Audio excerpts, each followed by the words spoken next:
Hey guys, Andrew Esquivel here, back with some information, and today I wanted to talk about a few different things about cone-shaped snails. So, first off, we got to talk about the most obvious, the Malaysian trumpet snail. Now, love them or hate them, because there's a lot of people out there who are one or the other, we got to talk about the alternatives to them. In order to talk about the alternatives to a Malaysian trumpet snail, we have to understand first what any benefit they provide is.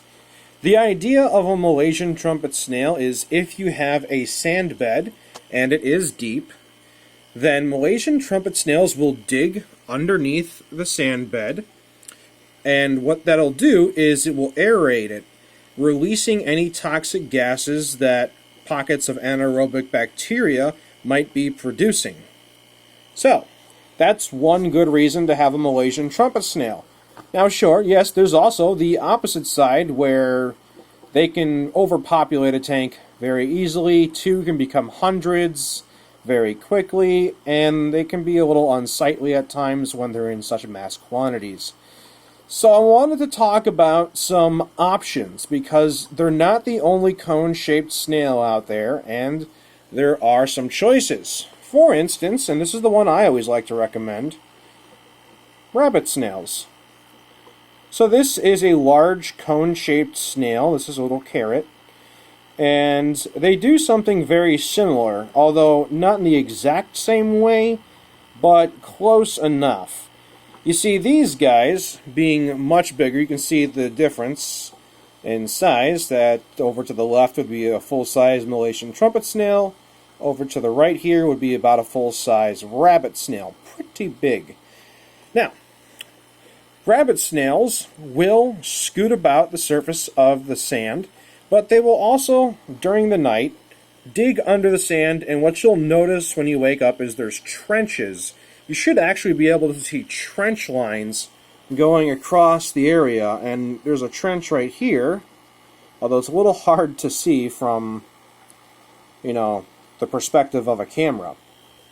But instead of just simply digging down and then up, like a Malaysian trumpet snail does, a rabbit snail will dig down and kind of move underneath and create that trench. Now, there is a problem with this if you have a planted tank. These guys have been known to accidentally uproot plants that have a root system that aren't very well developed or deep into the sand bed. So for that reason, large cone-type snails might not be the right solution if you have a heavily planted tank. But for me, I don't. The only plants that I have are floating plants for my little shrimp buddies. So, one more thing before I switch to a different snail is rabbit snails reproduce very slowly. Instead of producing hundreds of offspring within the course of a month, they'll maybe produce 5 or 6 offspring. They also take quite a long time to grow. But, if you like them, they come in a variety of colors for their skin and shell, and they're actually quite fun to watch. They're also known as elephant snails in certain areas, so keep that in mind. The next type of snail we're going to talk about is not currently in this tank, but it's close enough that we can discuss it. So, we have rabbit snails, and these are freshwater snails, but we also have some other large cone-type snails called black devil spike snails and lava snails. These are brackish water cone-type snails. They can survive and thrive in freshwater just fine, but they will only breed in brackish water.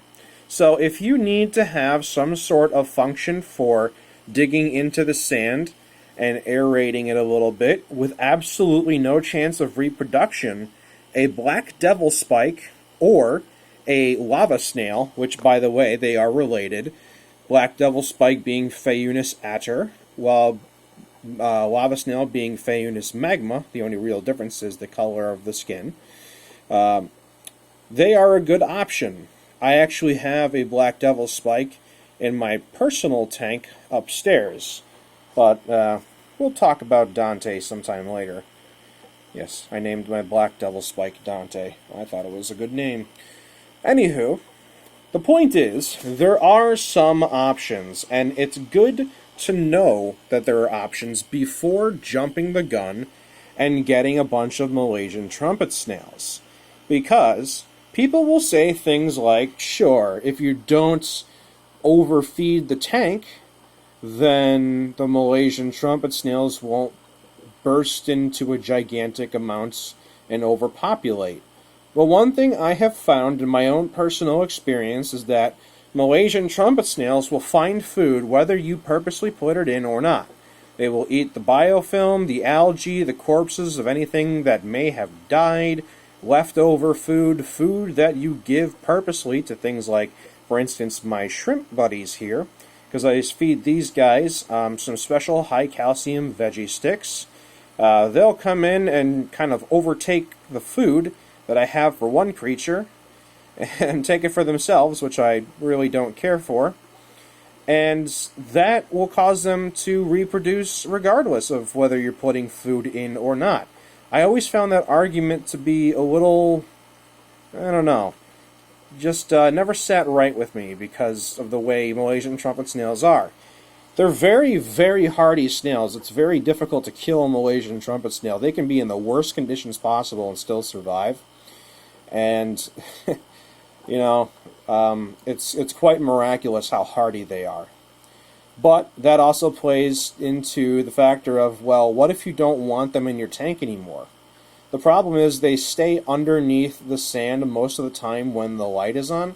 So it's only until the lights are off and you're out of the room that they end up coming out of the tank. So it's very hard to tell how many of these guys you have in your tank at any given time.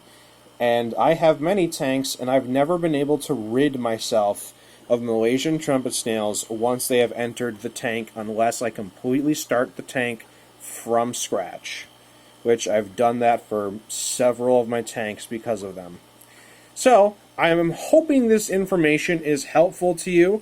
If you don't want to jump onto the MTS bandwagon and you want to get something a little different, I always liked rabbit snails. I think they're fun and goofy, and that's part of, what makes aquariums wonderful. And, black devil spikes are also cool, too. So, thanks for watching, guys. Hope you found it informative.